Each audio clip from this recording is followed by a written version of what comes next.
Brilliance Audio presents the unabridged recording of Rushing Waters by Danielle Steele, performed by Dan John Miller.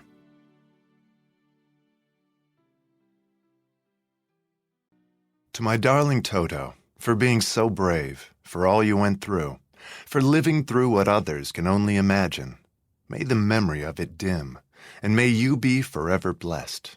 I love you, Mama. And to all my beloved children, Beatty, Trevor, Todd, Nick, Sam, Vanessa, Max, and Zara, with endless gratitude for all that you are, and all my love and heart always. Mom, D.S. Sorrow has its reward. It never leaves us where it found us. Mary Baker Eddy. Chapter 1. Ellen Wharton was pensive as she studied the clothes she had hung on a rolling rack and the folded items she had laid out on the bed for her trip to New York. Organized, impeccable, meticulous, she was a woman who planned everything and left nothing to chance: her business, her menus, her wardrobe, her social life. She was consummately careful and precise about everything she did. It made for a smooth, orderly life with few surprises, but also very little opportunity for things to go awry. She had been planning this trip to New York since June, as she did every year, to see her mother. She also went on Thanksgiving every other year, and she usually went once in spring. She intended to do some shopping for two of her clients, and she had an additional purpose to her trip this time. Ellen ran a successful interior design business with 3 assistants, a color specialist, and clients in several cities in Europe who loved her work. She created beautiful environments for them, which they couldn't have put together themselves, with the best fabrics, handsome furniture that suited their lifestyles and needs, and unusual and inviting color schemes. She wasn't shy about her fees, but she didn't need to be. She was well known in the business, had won several awards for her work, and had been published in the most important decorating magazines. She had learned at the feet of the master, she liked to say.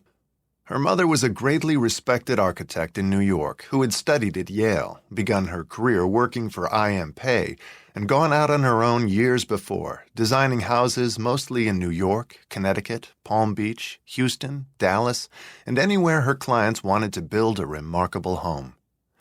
At 38, Ellen still loved spending time with her mother and gave her credit for most of what she knew about interior design. She learned something from her mother every time she saw her, and occasionally her mother sent her a client, in Europe or, like the current one whose home Ellen was working on, in Palm Beach. She had decorated the client's yacht the year before. Her jobs always came in right on budget and on time, which was remarkable in her field, and it helped to make her as successful as she was. She had a good, solid business, and had done well. Ellen and her mother were very different, but respected each other, and Ellen liked working on jobs with her.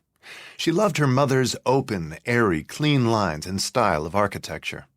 It was a pleasure doing the interiors of a house her mother had designed, and she often sought her advice about other clients, too. They had solved more than one knotty problem together, and at 74, her mother was still full of great and innovative ideas. Grace Madison frequently said that the right answer was always the simplest one. She didn't like complicated things or cluttering up the houses she designed with gimmicky tricks, a concept Ellen espoused too. Ellen tried to foresee potential problems and ran a tight ship. Her mother was more spontaneous and open to new ideas, to the point of being thought eccentric at times, but Ellen loved that about her too. Grace was a talented, strong woman who had survived breast cancer 10 years before and hardly missed a day of work while undergoing chemo and radiation. She had been cancer-free ever since, but Ellen worried about her anyway.